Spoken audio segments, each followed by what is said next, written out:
ఆంధ్రప్రదేశ్ రాష్ట్ర వైద్య ఆరోగ్య శాఖ మంత్రి కామినేని శ్రీనివాస్ శుక్రవారం తిరుపతి నగరంలో పలు కార్యక్రమాల్లో పాల్గొన్నారు. స్థానిక రియా ప్రాంగణంలోని చిన్నపిల్లల వైద్యశాలలో విస్తృత తనిఖీలు చేపట్టారు. అనంతరం అధికారులు వైద్యులతో సమీక్షించారు. పలు సూచనలు సలహాలు అందించారు.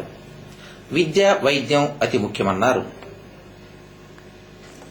ఈ కార్యక్రమంలో స్థానిక మంత్రి బొజ్జల గోపాలకృష్ణారెడ్డి, ఎమ్మెల్యే వెంకటరమణ, ఎంపీ శివప్రసాద్, ఆరోగ్య శాఖ రాష్ట్ర ప్రధాన కార్యదర్శి ఎల్వి సుబ్రహ్మణ్యం తదితరులు పాల్గొన్నారు. ఈ సందర్భంగా వారిని ఉద్దేశించి ప్రసంగిస్తూ తాను ఎలాంటి ప్రలోభాలకు తలగ్గకుండా నీతి నిజాయితీగా వ్యవహరిస్తానన్నారు. అదేవిధంగా ప్రతి వైద్యుడు విధులు నిర్వహిస్తే తమ వంతు పూర్తి సహాయ సహకారం అందిస్తామన్నారు. ప్రభుత్వ వైద్యశాలలో పనిచేసే వైద్యులు ప్రైవేటు ఆసుపత్రులు నిర్వహిస్తే కఠిన చర్యలు తప్పవని హెచ్చరించారు. తిరుపతిలో ఈ చిత్తూరు డిస్టిక్ రివ్యూ మీటింగ్ కి నాతో పాటు వచ్చిన సీనియర్ కేబినెట్ కొలీగ్, నాకు గత 30 ఏళ్లుగా అత్యంత సన్నిహితులు పెద్దలు గోపాలకృష్ణారెడ్డి గారు, అలాగే మా ప్రిన్సిపల్ సెక్రటరీ గారు, మీ అందరికీ సుపరిచితులు ఎల్వి సుబ్రహ్మణ్యం గారు, అలాగే మన ఎంపీ గారు డాక్టర్ శివప్రసాద్ గారు, అలాగే మన డైరెక్టర్ ఆయుష్, మన కమిషనర్ ఆయుష్ గారు, వాసుకి గారు, అలాగే మన సచివేట్ శాసనసభ్యులు ఆదిత్య గారు, ఈ సమావేశానికి ఇచ్చేసిన డాక్టర్లకు, అలాగే ఇంకా అదర్ మెడికల్ ఫ్యాకల్టీ వాళ్ళకి, అలాగే పత్రిక అదే ఎలక్ట్రానిక్ ప్రింట్ మీడియా అందరికీ నమస్కారం. అండ్ వెంకటరమణ గారిని రావాల్సిన కోరుతున్నాను, ఎమ్మెల్యే గారిని, వెంకటరమణ గారి స్థానిక శాసనసభ్యులు. ఈ మీటింగ్ యొక్క ఉద్దేశం ముఖ్యంగా ఈ కొత్తగా భాగమైన ఈ ప్రభుత్వం యొక్క ప్రయారిటీస్ ఏంటి, ఒక్కొక్క జిల్లాల్లోనూ అందరికీ ఒక డిస్ట్రిక్ట్ రివ్యూ లాగా పెట్టుకుని అందరు డాక్టర్లు ఒకసారి కలిసి వాళ్ళ అవసరాలు ఏంటి, మాకు చాలా తెలుసు అవసరాలు, ఇంకా వాళ్ళ అవసరాలు ఏంటి, ఈ ప్రభుత్వం యొక్క ఉద్దేశాలు ఏంటనేది ఒకసారి చెప్పడానికి. ఇవాళ మీ అందరికీ తెలుసు, రాష్ట్రం విడిపోయినప్పుడు అన్నింటిలోకి ఎక్కువ నష్టపోయింది హెల్త్ లో బాగా నష్టపోయాం, వైద్యం ఆరోగ్యంలో. ఎందుకంటే మనకి పూర్వం అన్ని డెవలప్ అయింది ఎక్కువగా హైదరాబాద్. మనకున్న గవర్నమెంట్ ఇన్స్టిట్యూషన్స్ దాదాపు 6,000 బెడ్లు, నిజామ్స్, ఉస్మానియా గాంధీ, ఎంఎన్జే, మెటర్నిటీ, నిలోఫర్, ఇట్లా అన్ని ఫీవర్ అన్ని ఏంటి హాస్పిటల్ అన్ని కలిపి 6,000 బెడ్లు పోయింది. అదే కాదు, కార్పొరేట్ జైంట్స్ కూడా అక్కడే ఉన్నారు అందరూ.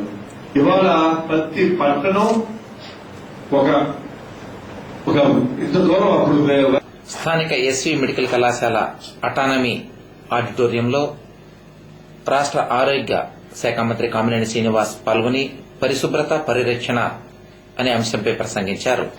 ఈ సందర్భంగా ఆయన మాట్లాడుతూ పరిశుభ్రతను ప్రతి ఒక్కరూ విధిగా పాటిస్తే ప్రతి వ్యక్తి ఆరోగ్యవంతంగా ఉంటారన్నారు. వైద్యశాలలోని అన్ని విభాగాల్లో విధులు నిర్వహించే సిబ్బంది తమ విధులను సక్రమంగా నిర్వహిస్తే ప్రజలు ఆరోగ్యవంతులుగా ఉంటారన్నారు. రోగులకు సహాయకులుగా వచ్చే వారికి వసతి సౌకర్యం కల్పించే దిశగా వసతి గృహ నిర్మాణాలు చేపడతామన్నారు. ఆల్మోస్ట్ 1.5 crore పాపులేషన్ వాళ్ళకి మీ దగ్గరికి వస్తా ఉంటారు. అందుకని హాస్పిటల్స్ లో మేము షెడ్యూల్ గా వచ్చిన కారణం కూడా to show how important is this for the community, for the government అని చెప్పడానికి వచ్చాము.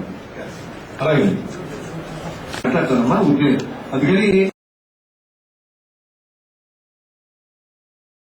శ్రీ వెంకటేశ్వర మెడికల్ కాలేజీ ఆడిటోరియంలో స్థానిక వైద్య విద్యార్థులు, ఆసుపత్రి డాక్టర్లతో రాష్ట్ర వైద్య ఆరోగ్య శాఖ మంత్రి సమీక్ష సమావేశం నిర్వహించారు.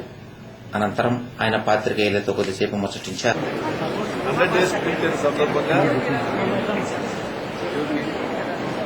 కొత్తగా ఏర్పడిన ఈ ప్రభుత్వం దాదాపు దేశంలోనే ఎక్కువగా 950 మెడికల్ సీట్లు వచ్చినాయి. నిన్న గ్రోత్ దేశంలో 350 సీట్లు వచ్చినాయి. అలాగే ఎయిమ్స్ హాస్పిటల్ వచ్చింది, స్విమ్స్ ఈ ప్రభుత్వం డెవలప్ చేస్తారు. 2 district hospital, super speciality hospital Vijayawada, Anantapuram వచ్చినాయి.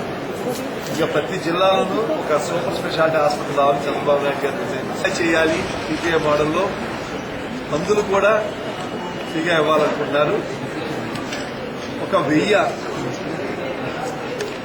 జనరిక్ మందుల షాపులు త్రూఅవుట్ రాష్ట్రం, మండలానికి ఒకటి, అలాగే అర్బన్ గా ప్రతి 50 వేలకు ఒకటి, దాదాపు 1000 షాపులు జనరిక్ మందులు తక్కువ ధరతో చాలా మంది పేదవాళ్ళు, దీర్ఘకాలిక రోగాలతో ఉన్న వాళ్ళకి, అలాగే అవసరమైన వాళ్ళకి తక్కువ ధరకు మందులు దొరికేందుకు.